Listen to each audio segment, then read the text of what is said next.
৬৬তম জন্মশতবর্ষ উপলক্ষে আজকে আমার বিনম্র নিবেদন, পিলসূচের ওপর পিতলের প্রদীপ। পিলসূচের ওপর পিতলের প্রদীপ খড়কে দিয়ে উস্কে দিচ্ছে থেকে থেকে। হাতির দাঁতের মতো কোমল সাদা পঙ্কের কাজ করা মেঝে, তার উপর খান দুয়েক মাদুর পাতা। ছোট ছেলেরা জড়ো হয়েছে ঘরের কোণে মিটমিটে আলোয়। বুড়ো মোহন সর্দার, কলপ লাগানো চুল, বাবরি করা, মিশ কালো রং, চোখ দুটো যেন বেরিয়ে আসছে। শিথিল হয়েছে মাংস, হাতির পায়ের হাড়গুলো দীর্ঘ, কণ্ঠস্বর সরু মোটায় ভাঙা। রোমাঞ্চ লাগবার মতো তার পূর্ব ইতিহাস। বসেছে আমাদের মাঝখানে, বলছে রঘু ডাকাতের কথা। আমরা সবাই গল্প আঁকড়ে ধরে বসে আছি। দক্ষিণের হাওয়া লাগা ঝাউডালের মতো দুলছে বনের ভিতরটা। খোলা জানলার সামনে দেখা যায় গলি, একটা হলদে গ্যাসের আলোর খুঁটি। দাঁড়িয়ে আছে এক চোখা ভূতের মতো। পথের বাঁ ধারটাতে জমেছে ছায়া। গলির মোড়ে সদর রাস্তায় বেল ফুলের মালা। হেঁকে গেল মালি। পাশের বাড়ি থেকে কুকুরটা ডেকে উঠল অকারণে। 9টার ঘণ্টা বাজল দেউড়িতে। অবাক হয়ে শুনছি রঘুর চরিত কথা। তত্ত্বরত্নের ছেলের বইতে রঘু বলে পাঠালো চরের মুখে, নম নম করে সারলে চলবে না ঠাকুর, ভেবো না খরচের কথা। মোড়লের কাছে পত্র দেয়, 5,000 টাকা দাবি করে ব্রাহ্মণের জন্য।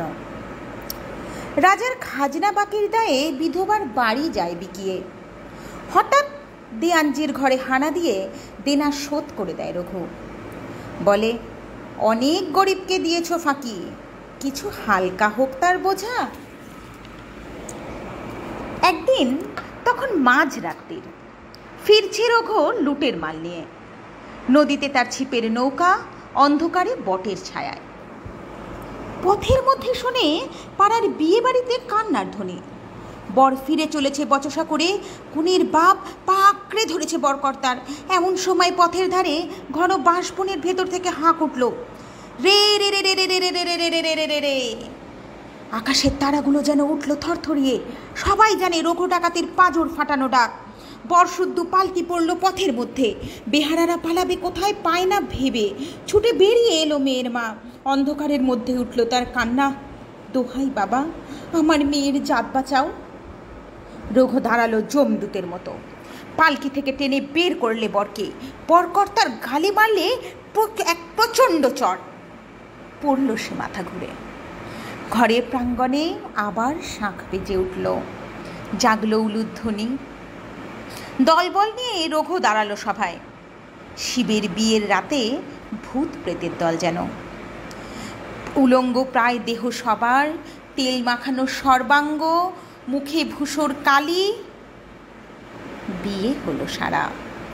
3 প্রহর রাতে যাবার সময় কনেকে বললে ডাকাত, তুমি আমার মা, দুঃখ যদি পাও কখনো স্মরণ করো রঘুকে। তারপর এসেছে যুগান্তর। বিদ্যুতের প্রখর আলোতে ছেলেরা আজ খবরের কাগজে পড়ে ডাকাতির খবর। রূপকথা শোনা নিভৃত সন্ধ্যাবেলাগুলো সংসার থেকে গেল চলে। আমাদের স্মৃতি আর নিভে যাওয়া তেলের প্রদীপের সঙ্গে সঙ্গে। নমস্কার।